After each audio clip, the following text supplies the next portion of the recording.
네, 화재로 불탔던 국보 1호 숭례문이 복원이 됐지만 부실 복원 논란이 끊이질 않고 있습니다. 공사가 끝난 지 얼마 안 돼서 단청이 벗겨지고 석가래와 기둥이 갈라지는 현상이 나타난 건데요. 네, 김기영 기자와 자세한 내용 알아보겠습니다. 네. 또 한 가지 중요한 문제가요. 금강송 대신에 이제 값비싼 러시아산 목재를 쓰고 남은 돈을 이제 가로챘다. 이런 의혹도 지금 제기가 되고 있죠. 네, 그렇습니다. 말씀하신 것처럼 부실 복원 논란은 계속되었는데 하지만 이번 의혹은 차원이 다릅니다.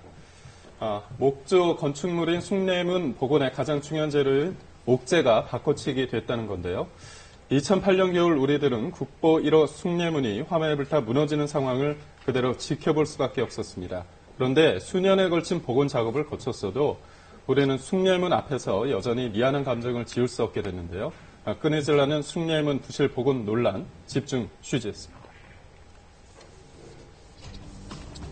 지난 3일 강원도 강릉의 한 목재 가공업체에서 경찰의 압수수색이 진행됐습니다. 이 업체는 숭례문 복원에 참여해 목재 공급을 담당했던 신흥수 대목장이 운영하던 곳이었는데요. 경찰은 신 씨가 숭례문을 복원하는 과정에서 문화재청에서 받은 값비싼 금강송 일부를 빼돌리고 값싼 외국산 목재를 사용했을 가능성이 있는 것으로 보고 있습니다. 경찰은 일단 수사 과정에 대해 말을 아끼고 있는데요. 혐의 여부를 논하기엔 알정이고요. 러시아산이라는 의혹이 있는 건가요?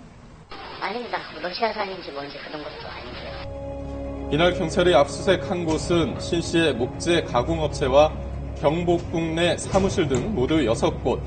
목재를 바꿔치기 한 것 아니냐는 의혹에 대해 신 씨는 절대 있을 수 없는 일이라며 내가 아니다 말 것도 그냥 상상도 못하는 일이. 거기 2년 동안 갔다가 쌓아놨었잖아. 근데 무슨 뭐 중간에서 바꿔치기니. 2008년 2월 화마에 불타버린 숭례문을 복원하는데 가장 공을 들인 부분은 바로 목조 건축물인 숭례문의 원재료 금강송을 고르는 일이었습니다.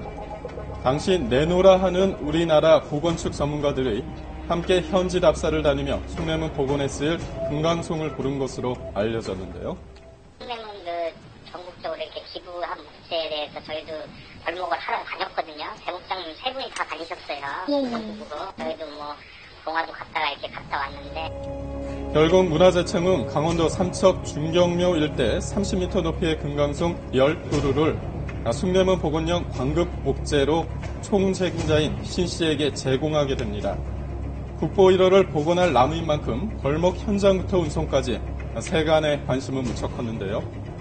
예로부터 궁궐 등 주요 건축물의 재료로 쓰였다는 금강송.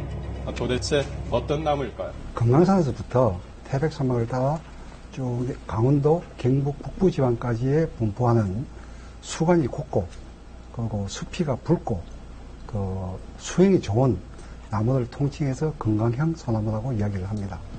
곡선으로 자라는 일반 소나무에 비해 곱게 자라고 재질까지 단단해 건축용 기목재를 뽑아낼 수 있어 조선시대에는 더 귀하게 대접받았다는 금강송.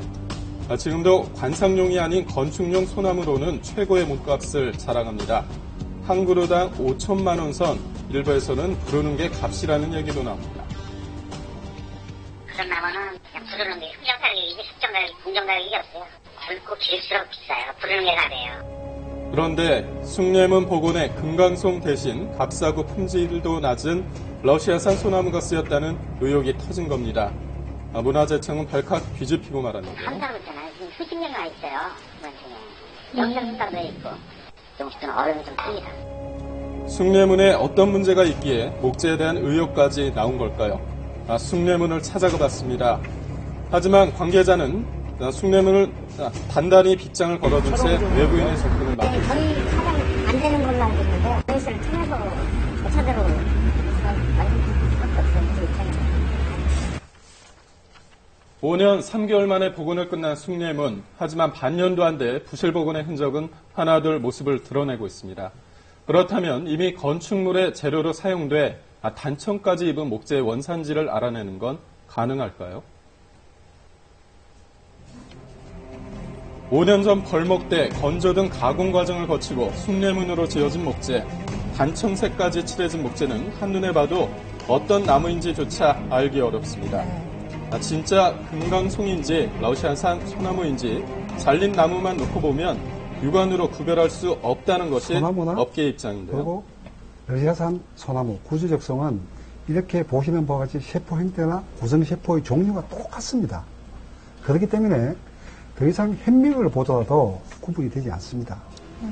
소나무는 각 종별로 DNA의 차이점을 구별하는 것도 쉽지 않다는 게 그동안의 견해였습니다. 하지만 국립산림과학원은 금강송을 포함한 우리나라 소나무만의 DNA 특성을 확인했다고 밝히고 취재진에게 그 자료를 처음으로 공개했습니다. 우리나라 일반 소나무하고는 똑같아요. 우리나라 소나무하고 러시아산 소나무 같은 경우는 이 엽록체 DNA 상에서 차이가 있는 부분을 저희들이 확보했습니다. 특정 DNA를 자르는 효소가 있어요. 소나무 같은 경우는 동일한 효소를 사용했을 때 잘립니다, 소나무는. 그런데 구주 소나무는 잘리질 않아요. 이 방법을 숭례문 복원에 사용된 목재의 DNA 분석에 그대로 적용해서 우리나라 소나무인지 아닌지 증명할 수 있다는 겁니다. 물론 벌목하고 가공한 지 5년이 넘은 숭례문 목재에서 DNA를 추출해내야 한다는 전제 조건이 붙지만 축적된 연구를 바탕으로 DNA 추출은 시간 문제입니다. 숭례문에서 가져온 개체들이 거기 첫 번째 모습으로 다 잘리면 21개가 다 우리나라산 소나무고 그중에 안 잘리는 개체가 있다면 그거는 러시아산 소나무로 의심을 해볼 수 있는 거죠. 우리나라 소나무는 아니다, 최소한. 270억 원의 예산을 들여 복원을 마친 숭례문. 복원된 지 불과 5달 만에 너덜너덜 단청이 벗겨지고 용마루에 일본식 기와가 일부 사용됐다는 것으로 알려진 것도 모자라 쩍쩍 갈라지는 목재의 바꿔치기 의혹까지 총체적 부실 복원이라는 오명을 받고 있는 것이 지금 우리나라 국보 1호 숭례문이 처한 현실입니다. 경찰은 국립산림과학원이 DNA를 추출해 분석 결과를 내는 대로 숭례문 목재 바꿔치기 의혹에 대한 입장을 정리하겠다고 밝혔습니다.